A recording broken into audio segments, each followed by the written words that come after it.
안녕하십니까, 이진우입니다. 우리가 코로나19 사태를 겪어오면서 가장 걱정하고 있는 일 중에 하나는 코로나19 바이러스야 언젠가는 퇴치되겠지만 이 코로나 사태가 길어지면 양극화가 더 심화될 것이다 라는 걱정을 가슴 한켠에 계속 하고 있죠. 실제로 아니나 다를까 전 세계 여기저기서 양극화 문제가 점점 커지고 있습니다. 양극화의 특징 중에 하나는 저소득층 빈민들이 여기저기서 섞여 사는 게 아니라 빈민촌이라는 형태를 이루고 집단적으로 거주한다는 뜻인데, 전 세계 여러 국가들이 이 극빈층의 거주지인 빈민촌 문제로 더욱 골머리를 앓고 고민이 깊어지고 있다고 하네요. 오늘 역시나 박정호 시간에는 앞으로 더 주목해야 할 빈부격차의 문제, 특히 빈민촌의 여러 특성과 여기서 파생되는 고민들에 대해서 함께 살펴보겠습니다. 손에 잡히는 경제 플러스 광고 듣고 시작하겠습니다. 세계 경제의 다양한 현안을 깊이 있고 재미있게 공부하는 시간, 역시나 박정호. 오늘은 점점 커지는 빈부격차 문제, 그리고 여기에서 파생된 빈민촌의 문제에 대해서 자세하게 들여다보겠습니다. 한국경제산업연구원 박정호 부원장님, 오늘도 나오셨네요. 어서 오십시오. 안녕하세요. 이 양극화 문제는 고민이긴 고민인데 항상 이렇게 뒤로 밀어두고 덮어두고 그러다가 펼쳐보면 아유 고민이고 이런 이슈죠. 네, 맞습니다. 그런데 이 양극화의 파생 결과인 빈민들 그 자체보다 네. 그분들이 모여 사는 빈민촌도 참 문제다. 오늘은 이게 주제인 모양이에요. 네, 맞습니다. 특히 빈민촌 문제가 점점 심화되는 이유가 전 세계 모든 사람들이 이제 도시에 살고 싶어 하기 때문인데요. 네. 유엔 경제사회국 보고서에 따르면 현재 전 세계 인구의 절반이 도시에 살고 있습니다. 예. 네. 그리고 매달입니다. 매달 500만 명이 신규로 도시로 몰려들고 있어요. 그러니까 도농 지역에서 살던 사람들이 전 세계적으로 매달 500만 명씩 도시로 밀려 들어온다면 그분들이 갑자기 직장이 있을 것도 아니고 네. 뭔가 살 정주 여건이 만들어져서 오는 사람들만 있는 것도 아니니 쉽게 말해서 전부 도시 어디로 간다? 빈민촌으로 갈 가능성이 많은 거죠. 우리나라도 수십 년 전에 서울로 인구가 몰려들 때는 예. 뭐 무허가 판자촌 등등 굉장히 많았었죠. 그렇죠. 예. 우리나라는 그래도 지금 그게 조금 어떻게 보면 정주 여건이 개선된 상황이라고 할 수 있는데 예. 지금 전 세계는요 오히려 이렇게 표현하면 더 적합할 것 같은데요. 인류의 가장 보편적인 주거 형태 중 하나가 빈민촌이에요. 통계가 그래요. 예. 좀 설명드리면 현재 전 세계 인구 한 10억 명 정도가 빈민촌에 살고 있거든요. 네. 이 10억 명이니까 한 7% 정도 되네요. 그러네요. 예. 그리고 도시 인구로만 분류했었을 때 예. 도시 인구 4명 중에 1명이 빈민촌에 살고 있습니다. 예. 그러니 이 빈민촌은 못 사는 어떤 아주 극소수자들의 이슈가 아니라 그냥 우리 인류 거의 100명 중에 한 7, 8명 네. 그리고 도시에 사는 4명 중에 1명의 문제가 돼버린 거예요. 빈민촌이라면 형편이 어려운 사람들이 모여 사는 곳입니까? 그냥? 이거를 정확한 예. 학술 용어는요. 자가 건축 중심의 비계획적 도시 구역이에요. 판자촌이네요. 네, 맞아요. 그러니까 이게 누가 아주 면허가 있는 건축 그 회사나 건설 회사가 스스로 얼기설기 지은 집들이 모여 있는 곳. 그렇죠. 그런 게 아니고 스스로 지어서 대충 모여 있는 곳 이런 게 바로 빈민촌인데요. 예. 각 대륙마다 빈민촌을 지칭하는 용어들이 다 있어요. 중남미 국가는 뭐 파멜라, 뭐 바리오, 타운십, 깐풍, 깜파멘토, 게제, 콘두, 미세라이 뭐 이런 여러 가지 것들이 있는데 네. 그야말로 이게 이제 빈민촌이라고 우리가 부르는 거에 1대1 대응이 되는 용어들이 전 세계에 있다는 것은 그야말로 보편적인 거주 형태가 됐구나 이렇게 보시면 되겠습니다. 하기야 어느 나라든 정도의 차이는 있지만 저소득층 빈민층은 있을 수밖에 없으니까 네. 그분들이 모여 사는 마을은 있기 마련인데 네. 그러고 보니까 대개는 도시 어느 한 구석에 귀퉁이에 있는 경우도 있는 것도 같고 아니면 또 어디 오히려 이런 한복판에 빈민촌이 있네 하는 네. 경우들도 있고. 예.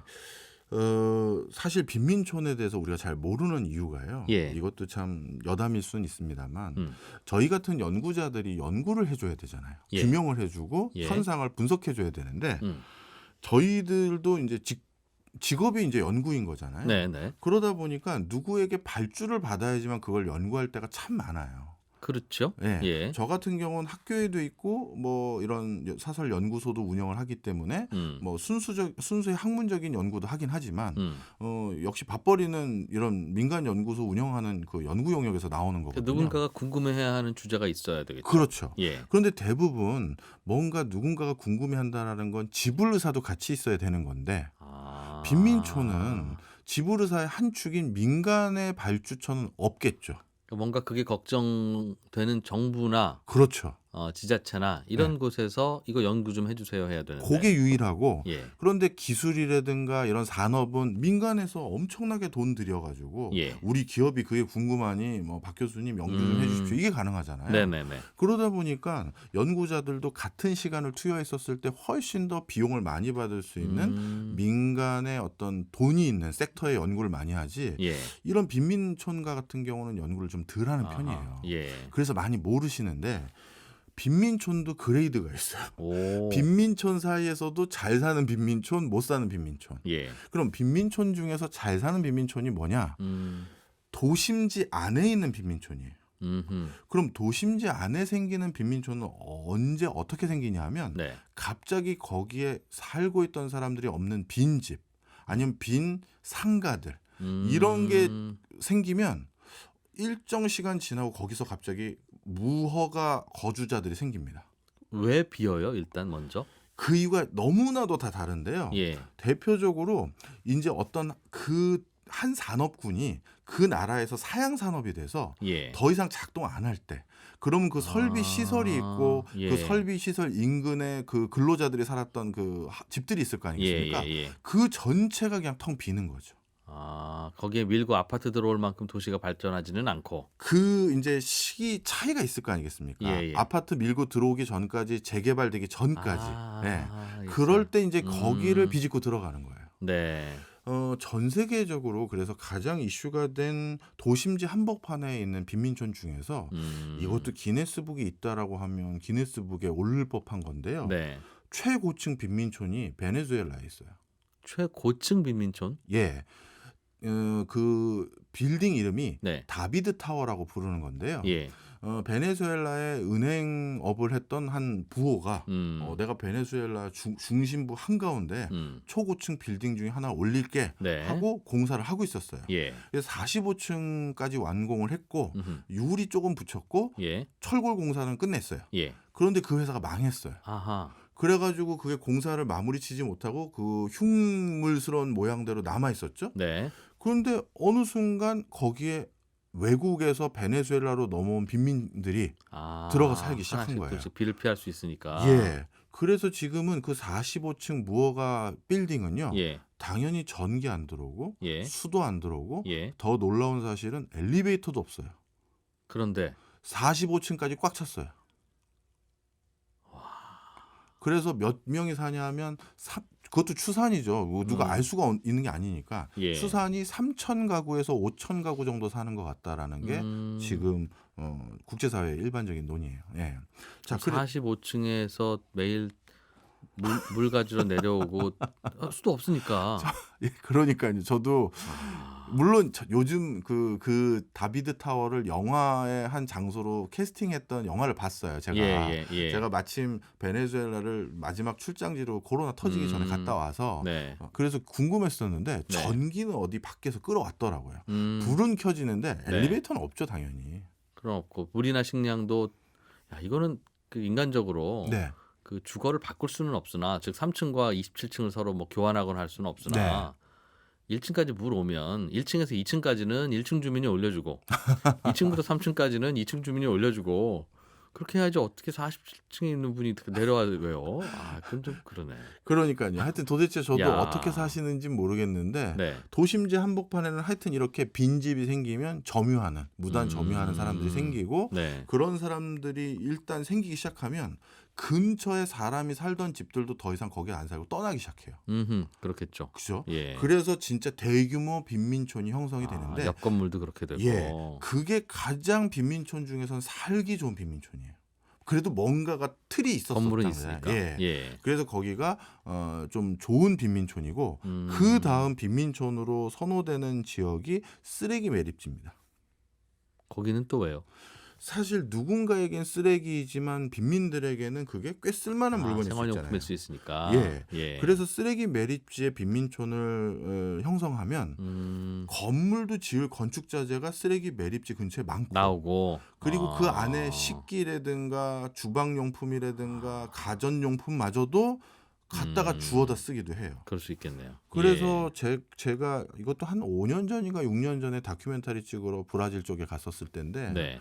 그때 그 쓰레기 매립지 근처에 빈민촌에 계신 분들은 장을 보러 마트를 가는 게 아니라 쓰레기 매립장으로 가세요.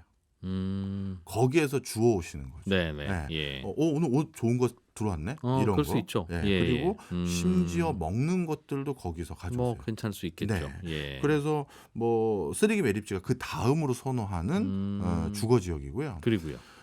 마지막은 이제 교회의 공터입니다. 도심지 안에 들어오지도 못하고 외곽에 네. 도시에 들어가서 뭐든지 뭐 거린 행세를 하든 아니면 예. 알바를 하든 뭘 하려면 예. 건설 일용직을 하든 하려면 그래도 도심지 근처에라도 있어야 살아야 될 거 아니에요. 되는데. 근데 예. 도시 안에는 내가 갈 곳이 없고 도시 바로 외곽에 뭐 우리로 따지면 그린벨트 같은 지역에 네. 그냥 그런 데다가 또 판자촌 지어놓고 거기서 살다가 왔다 갔다 하는 이게 가장 열악한 빈민촌인 것이죠. 그렇군요. 이게 집단적으로 거주지가 생기는 이유가 있습니까? 대부분 여기저기 흩어져서 살 수도 있을 것 같은데 대개는 빈민촌이라는 그 집단 주거 형태가 만들어지는 이유가 이게 우리나라랑 외국이 좀 차이가 있습니다. 외국 같은 경우는 우리나라는 실질적으로 지금 섬나라 같은 상황이잖아요. 위로는 못 가고 삼면은 바다고. 그렇죠. 예. 그러다 보니까 외국의 난민들이라든가 불법 체류자들이 쉽게 못 들어오죠. 그런데 많은 나라들과 국경을 접하고 있는 조금 잘 사는 나라들 같은 경우는요. 네. 국경 건너서 불법 체류로 들어와요.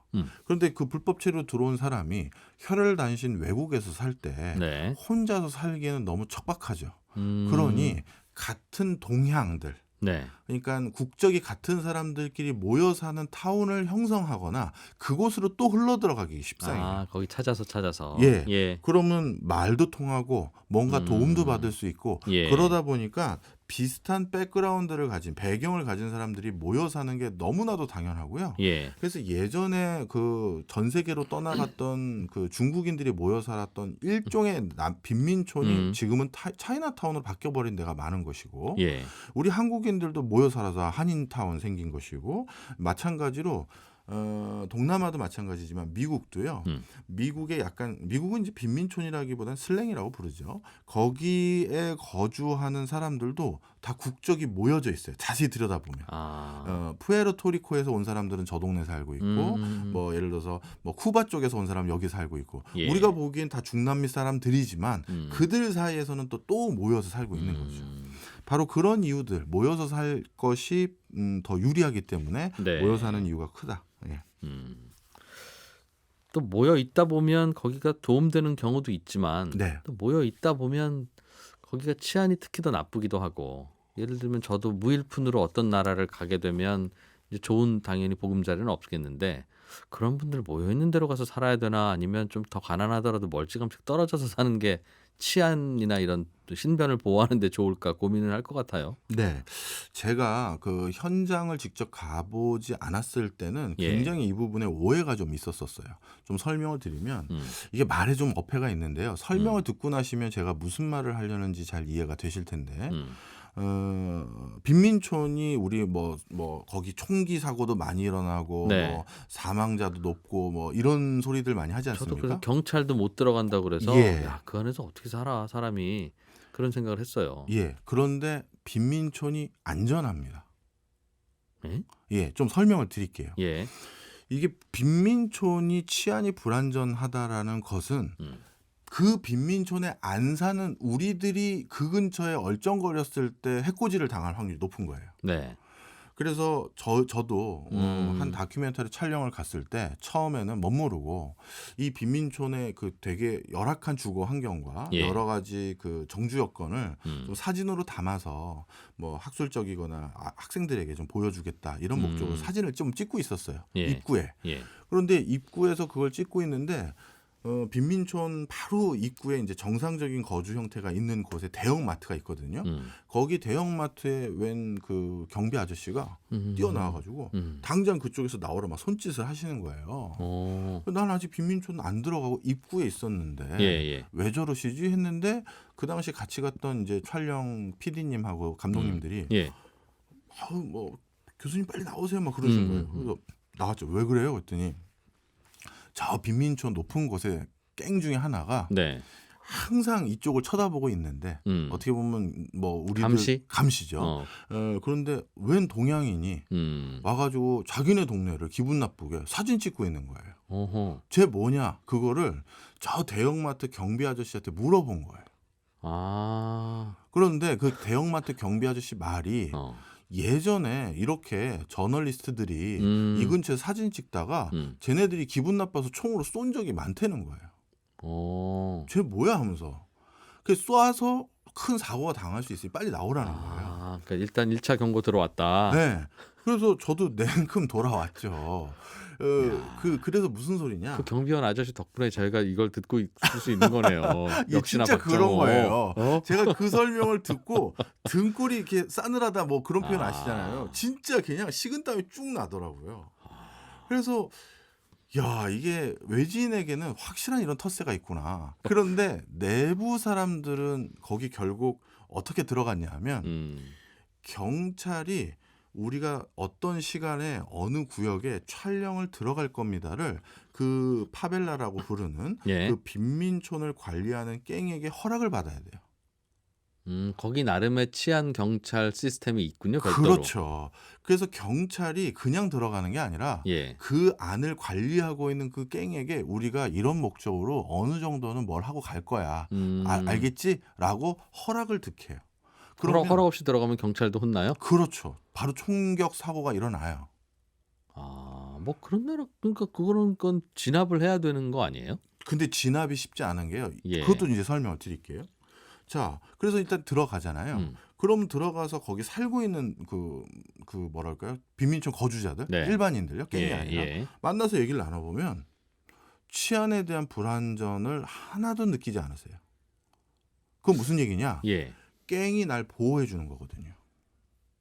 대개는 그런 지역에는 경찰이 들어가야 되는 이유가 이른바 갱들, 나쁜 친구들이 가끔 가게 가서 자릿세도 뜯고 괜히 지나가는 사람한테 시비도 걸고 그러니까 경찰이 들어가서 이러지 말라고 해야 되는 건데 갱들은 그 안에서 그런 일을 안 해요? 하긴 하죠. 근데 이게 참 저는 경제학이라는 학문이 정말 무서운 학문이라고 생각하는 게 이걸 무슨 이론적으로 배우지 않더라도 모든 우리 인류는 이 생존을 하는 경제적인 로직을 머릿속에 다 가지고 있는 것 같아요. 갱 입장에서는요.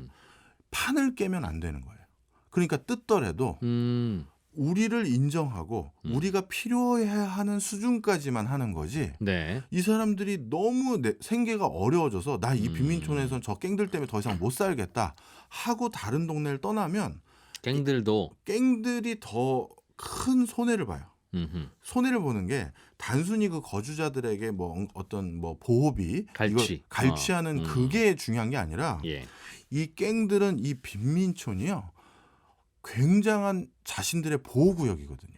예를 들어서 갱들은 바깥 이 빈민촌이 아닌 다른 거주지에 가서 강도를 하거나 뭐 은행을 털거나 그럴 거 아니겠습니까? 그리고 나서 어디로 숨어들겠어요? 그 빈민촌으로 다시 돌아가겠죠. 빈민촌으로 돌아오면 그렇죠. 경찰이 같이 못 들어오니까. 못 들어오는 거죠. 여긴 취해복권이 돼버린 거잖아요. 그리고 이 수천 개, 수만 개의 빈민 가구들 중에서 도대체 그 갱은 어디 숨어 있는지를 모르잖아요. 알 수 없죠. 그런데 주민들에게 그 갱 못 봤어요라고 했을 때 주민들이 저기 있어요. 그러면 본인들이 손해를 보니 주민들은 철저히 보호해 주는 거예요. 그럼 갱들은 그 안에서 뭐 먹고 살아요? 이 다음부터가 문제예요. 이 다음부터가 문제인데 뭐냐하면 마약을 주로 거래하죠. 마약을 누구한테 팔아야 큰 돈을 벌겠습니까?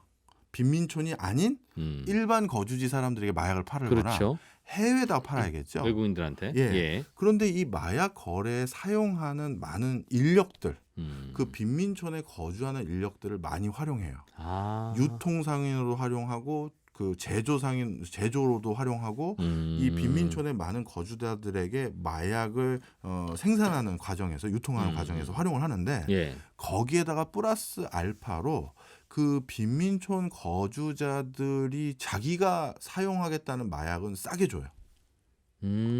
그래야 또 공생관계가 되잖아요. 아, 본인들도 마약을 하는데 그 거주민들도. 네. 아니면 안 했던 사람도 마약을 주죠. 그래야 월급 받으러 일을 하러 오니까. 그리고 본인들한테 등을 돌리지 않을 거 아니에요. 그렇겠죠. 저 마약 조직이 뭐 소탕되면 내가 어디서 이걸 구해.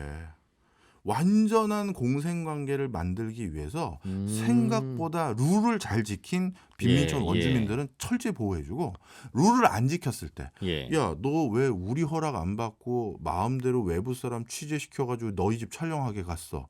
이런 거는 이제 단죄를 엄청나게 하죠. 그래야지만 이게 기각이 있으니까. 되니까. 그렇죠. 그래서 이게 되게 재미있는 구조예요. 그냥 나라가 하나 있는 거네요. 맞습니다. 왜 저 나라를 왜 저 지역을 경찰이 진압 안 해가 아니라 그냥 별도의 국가이네요. 그렇죠. 그분들은 마약 만들어 파는 일 말고 네. 뭐 다른 일도 해요? 예, 하죠. 사실 이게 좀 또 어폐가 있는 게요. 전 세계에 이렇게 많은 빈민촌을 끼고 있는 대규모 도시, 발달된 대규모 예. 도시가 지금 이 도시로서의 정주 여건을 유지하기 위해서 반드시 필요한 게 또 참 이게 아이러니인데 빈민촌이에요. 왜냐하면요. 예. 우리가 이게 이분들을 이렇게 저기 뭐 폄하한다고 오해 받을 수는 있을 수 있는데 네. 간단히 좀 정리를 하면 약간 저임금 노동자들이 필요한 업종들이 있죠. 예. 그런 일부 업종에서 그래도 그런 정도 단가로 서비스를 우리가 제공받으려면 어디서 그 사람을 갑자기 서울 한복판에서 구하겠어요. 그렇죠. 예. 어딘가에서 저렴한 노동력을 공급하는 사람들은 있어야 된다. 그렇죠. 어떤 도시든. 맞습니다. 예. 그래서 맨하튼 길 건너에는 브루클린이라든가 브롱크스 이런 데가 있는 것처럼 바로 이 빈민촌이 있기 때문에 도시의 생활 물가가 일정 수준 이하로 잡혀지는 거고 그리고 우리가 3D 업종이라고 흔히 부르는 예. 그런 파트에도 누군가가 와서 일을 하겠습니다라고 우리가 사람을 고용할 수가 있는 거예요. 예. 그러니까 이분들이 도시 전체 생태계가 구성되고 움직이는데 정말 큰 기여를 하고 있는 거죠. 그러니까 마약만 하는 거는 아니다. 네, 예. 네. 그리고 이 전 세계적으로 빈민촌이 많아지는 도시들 중에서요. 이게 또 아이러니인데 빈민촌은 많은데 그 빈민촌에 계신 분들이 다른 일자리를 많이 얻을 수 있는 경우가 아니라 예. 경제가 완전 파탄이 나서 빈민촌은 이미 있는데 다른 일자리를 얻을 수 없는 경우에 예. 굉장히 활성화되는 산업이 우리나라 말로 하면 이게 고물상이죠.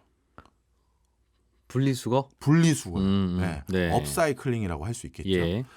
왜냐하면 이분들이 가장 보편적으로 하는 일 중에 하나가 쓰레기 매립장에서 분리수거하거나 예. 아니면 동네 버려진 것들 분리수거해서 다시 판매하는 거거든요.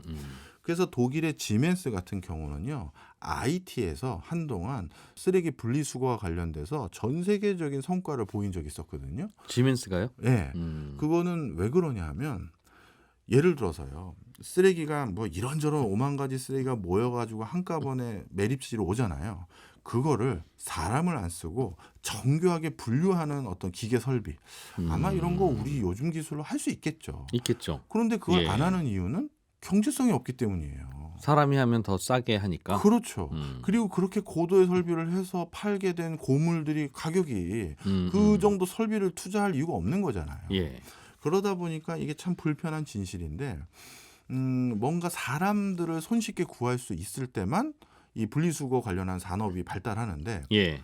IT는 국가가 워낙 지금 상황이 안 좋다 보니까 생계를 유지할 수 있는 직업이 별도로 없는 사람들이 많아요. 네. 그분들이 IT라는 세계적인 관광지 역할을 했던 그곳에 관광객이 버리고 갔던 빈병, 페트병 뭐 이런 것들 병뚜껑까지 진짜 샅샅이 뒤져서 네.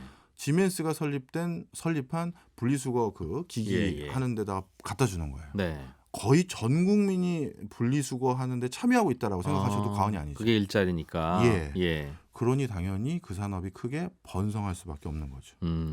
그래서 네. 그저 저소득층이 모여 있어서 골칫거리인 줄만 알았던 빈민촌도 이런저런 다양한 질서도 있고 또 메커니즘도 돌아가고 나름의 기여도 하고 새로운 걸 또 우리가 배우게 되는데 잠시 광고 듣고 빈민촌 이야기 좀 더 이어가 보겠습니다.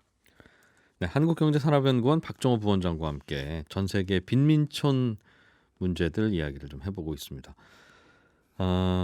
이야기를 듣다 보니까 우리는 이제 그런 환경보다는 조금 나은 환경에서 태어나서 그래도 그런 고민은 덜하겠다 싶긴 한데 저도 뭐 다음 생이 있든 혹은 다른 상황이 벌어지든 하면 뭔가 이제 거기에서 정주를 하거나 거기에서 아이를 기르거나 혹은 제가 거기에서 아이로 태어나거나 이제 하는 일이 있었을 수도 있고 있을 수도 있는 거 아니겠습니까? 그렇겠죠.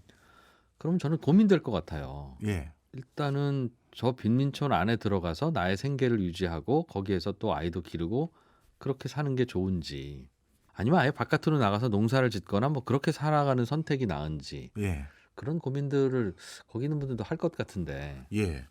그런 고민들 당연히 하시겠죠. 예. 그런데 앞서 서두에 제가 전 세계적인 추세를 말씀드릴 때 매달 500만 명씩 이 어떻게 보면 광활한 들판과 아니면 바닷가에서 좋은 자연환경 속에서 농사짓던 분들이 네. 도시로 이렇게 매달 500만 명씩 밀려든다고 했잖아요.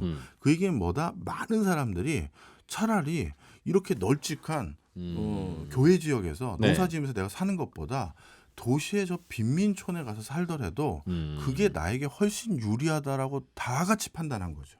왜 그렇죠? 실제 통계도 더 유리합니다. 말씀을 드릴게요. 예. 일단 파벨라를 가지고 중남미 국가에서 연구한 내용을 좀 설명을 드리면요. 빈민촌 이름. 예.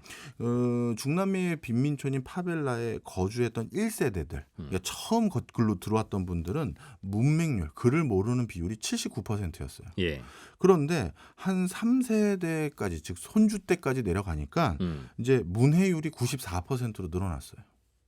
글을 읽고 쓰는 게 다 된다라는 거죠. 예.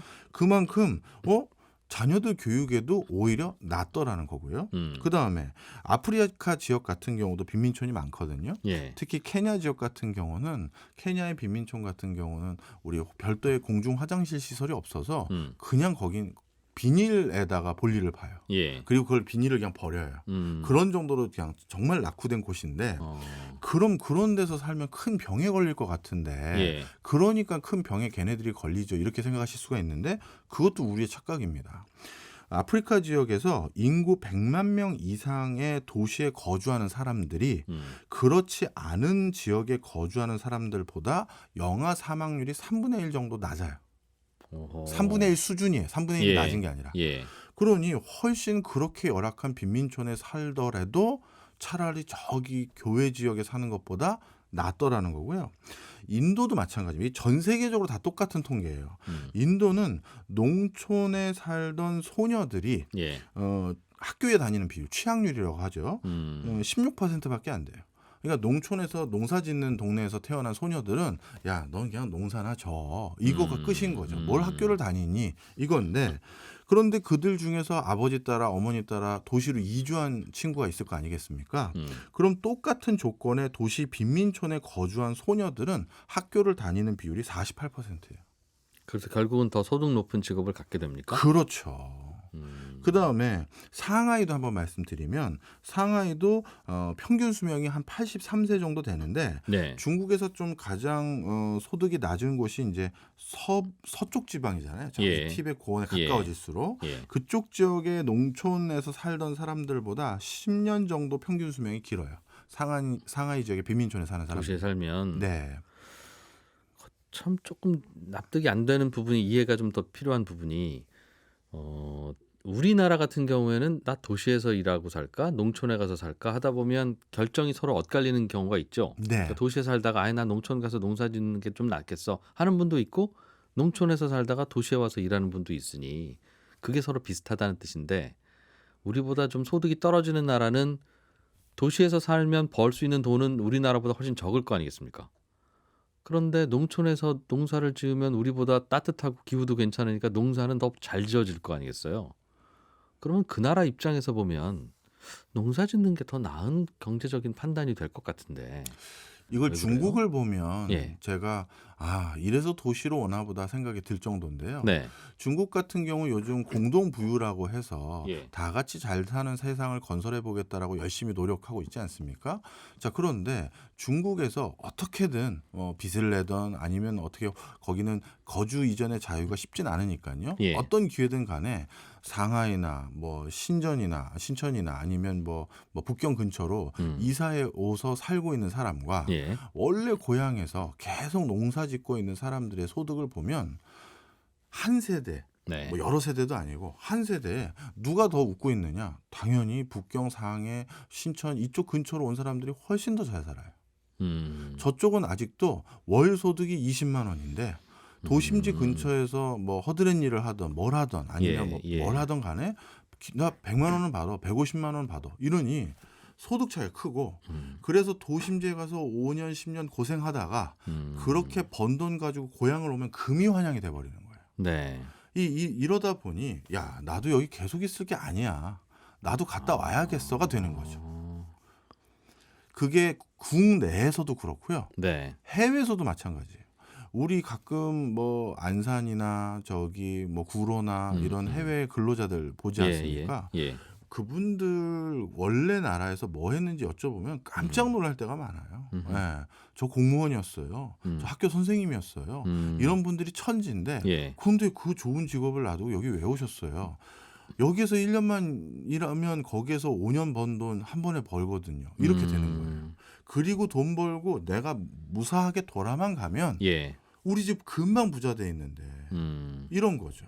그래서 도시에서 그 열악한 환경에 산다라는 것이 오히려 기회의 땅인 거예요.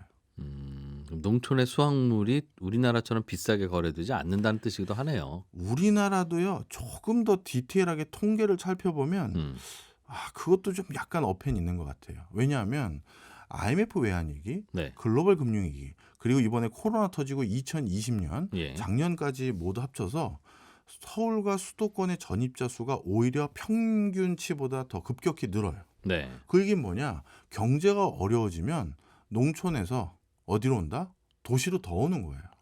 오히려 통계는 그래요. 작년 같은 경우는 광역시 단위에서도 전부 전입자 숫자가 줄었어요. 대전, 대구, 부산, 광주 다 줄고 예. 서울도 줄긴 했죠. 왜냐하면 땅값이 너무 올랐으니까 집값이. 경기도로 몰리는. 네, 경기도로 다 몰리는 거예요. 그리고 충남, 충북까지. 거기는 이제 우리나라 대표하는 산업도시니까. 세종시. 예. 세종까지 포함해서. 그래서 거기까지 전부 몰려 들어가고 있는 거예요. 그러니까 우리도 일견 시골에 가면 살기 좋은데 예. 뭔 소리야라고 하는데 정작 가서 살거나 살고 있는 사람들이 느끼기에는 네. 우린 하나도 뭐 증가하거나 성장하는 게 없는데 저쪽 성장하는 걸 봤더니 네. 이건 아니다 싶은 거죠. 우리나라는 이제 빈민촌은 다행히 없습니까? 아니면 여전히 남아 있습니까? 네, 우리나라도 제가 또 우리 송경제에서 예. 좀 이런 말씀을 많이 드리는 이유가 있지 않습니까? 곧 닥칠 어떤 우리의 고민들 이런 거에 대한 화두를 좀 많이 던지려고 하는 거죠. 예. 당연히 빈민촌이 있고요. 당연히 있고요. 그리고 조금 이제 표면에서 보이는 곳에서 좀 사라지고 있기 때문에 그런 거고 예. 우리 쪽방촌이라는 것도 사실 빈민촌이죠. 존재하죠, 여전히. 예. 그리고 제가 앞으로 더 걱정하는 건 모르겠습니다. 우리 청취자분들에게는 이 말씀에 동의 안 하시는 분들도 많으실 거예요. 그런데 저는 제 단연컨대 네. 우리나라는 정말 위대한 나라다라고 저는 생각을 해요. 전 세계 그 수많은 나라를 돌아다녀 봤지만 예. 이렇게 밤늦게 가족들이 아니면 아이들이 뭐 아빠 아니면 삼촌 나 뭐 사러 잠깐 나갔다 올게요. 밤 12시든 1시든 네. 갔다 와. 편하게 아무 걱정 없이 네. 얘기할 수 있고 커피숍에서 자리 잡으려고 내 휴대폰 놔두고 가도 아무 문제 없는 나라. 그렇지 않습니까? 예. 이러한 나라는 정말 전 세계에 이제 몇 개 안 남았어요. 특히 아시아에서는 정말 한국이 탑 중에 탑입니다. 왜 그렇게 됐을까요?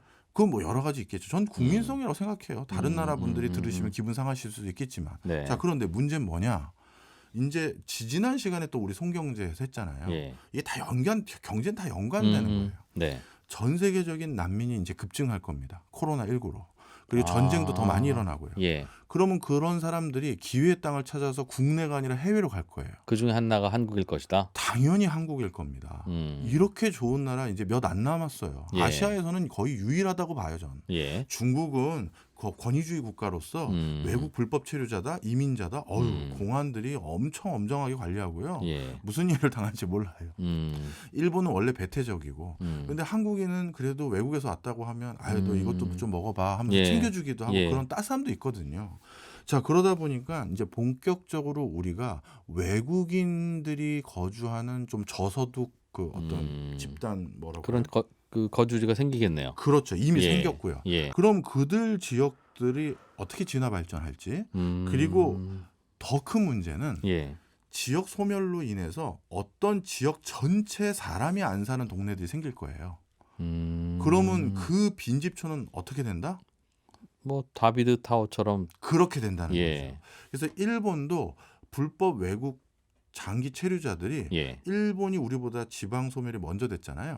그 현 하나를 다 장악한 사례들이 있어요. 빈집촌을 예. 예. 뭐 대표적으로 브라질계 출신 일본계 사람들이 현 하나를 장악한다든가 이런 일들이 있는데 그러면 그분들하고 또 잘 지낼 방법론들을 미리 생각하지 않으면 이제 진짜 외국 사례가 되는 거죠. 그 동네 가면 어떻게 되고 야. 잘못하면 그 동네를 숨고 그 동네 사람들이 나와서 범죄 저지르고 다시 들어가고 우리나라에도 그렇죠. 이미 이게 멀리 일어나는 일이 아니고요. 우리나라 구로구에 있는 초등학교 중에 하나인 서울 대림초등학교의 올해 신입생 전원이 전부 단문화 출신이었어요.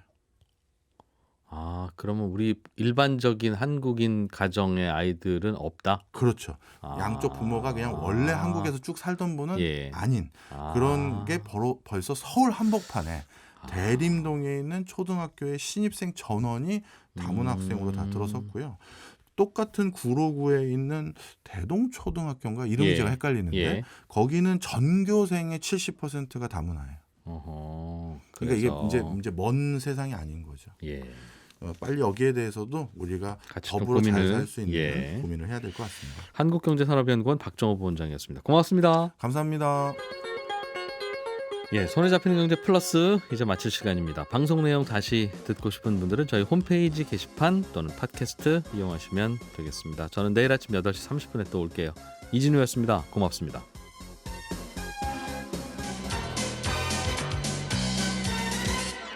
더 깊고 더 재미있는 경제 이야기 이진우의 손에 잡히는 경제 플러스.